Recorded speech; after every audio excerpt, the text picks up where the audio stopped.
نحمده ونصلي على رسوله الكريم أما بعد فأعوذ بالله من الشيطان الرجيم بسم الله الرحمن الرحيم ألم نشرح لك صدرك ووضعنا عنك وزرك الذي أنقض ظهرك ورفعنا لك ذكرك صدق الله العظيم وقال النبي صلى الله عليه وآله وسلم كنت نبيا وآدم بين الماء والطين. اللہ رب العزت اپنے محبوب صلی اللہ علیہ وسلم کو 3 خصوصی نعمات عطا فرمانے کا ذکر کیا ہے: شرح صدر، وضع وذرت، رفع ذکر. لطف کی بات یہ کہ یہ انعامات آپ صلی اللہ علیہ وسلم کے در گرامی کو بن مانگے اور غیر دفاع عطا فرمائے گئے. آپ کو معلوم ہے کہ بعض چیزیں استاد شاگرد کو، والد بیٹے کو، بڑا چھوٹے کو مانگنے پر عطا کرتا ہے، اور بعض چیزیں بن مانگے اس کی صلاحیت کو دے کر دے دی جاتی ہے. اسی طرح یہاں اللہ تعالیٰ اپنے حبیب پاک صلی اللہ علیہ وسلم کو 3 عظیم شان نعمتیں عطا فرمانے کا فیصلہ کیا ہے: شرح صدر، وضع وذر، رفع ذکر. سامعین محترم، جب اللہ تبارک و تعالیٰ نے حضرت موسیٰ علیہ السلام کو حکم فرمایا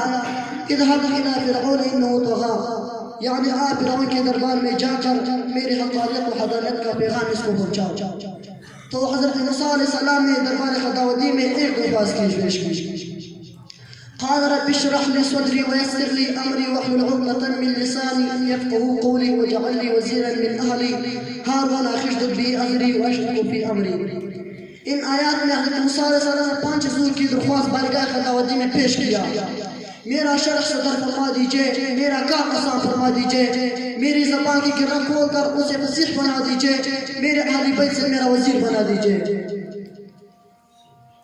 تو مولا کریم نے موسیٰ علیہ السلام کے درخواست قبول فرمائی.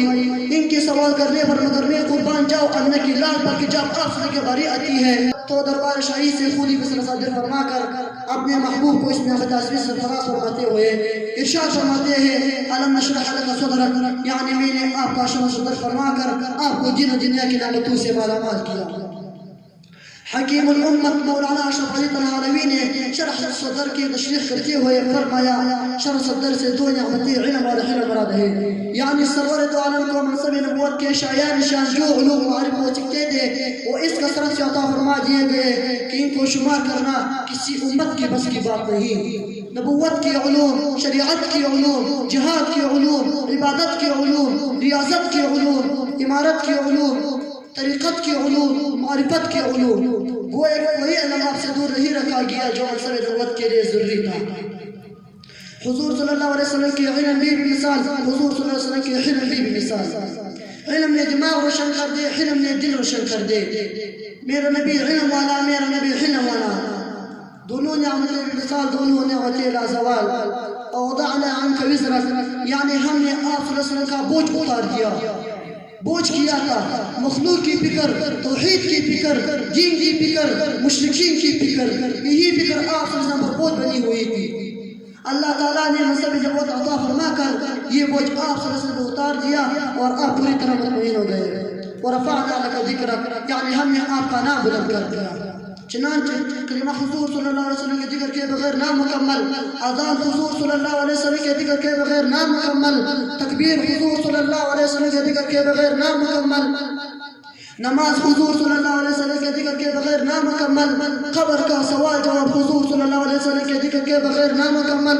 خلاصہ یہ ہے کہ انسان اعضاء کے بغیر نامکمل اور ایمان صفا کے بغیر نامکمل. حدیث قدسی میں ہے اللہ تعالیٰ فرماتے ہیں: اے محبوب، جہاں میرا ذکر کیا جائے گا وہیں آپ کا بھی ذکر کیا جائے گا.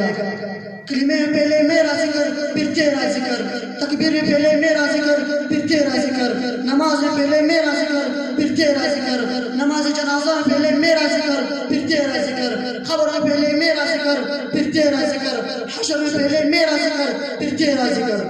میں اپنی تقریر ایک شعر پر ختم کرنا چاہتا ہوں: خدا مدح آفرین مصطفیٰ بس، خدا مدح آفرین مصطفیٰ بس، محمد حامد حمد خدا بس، وما علینا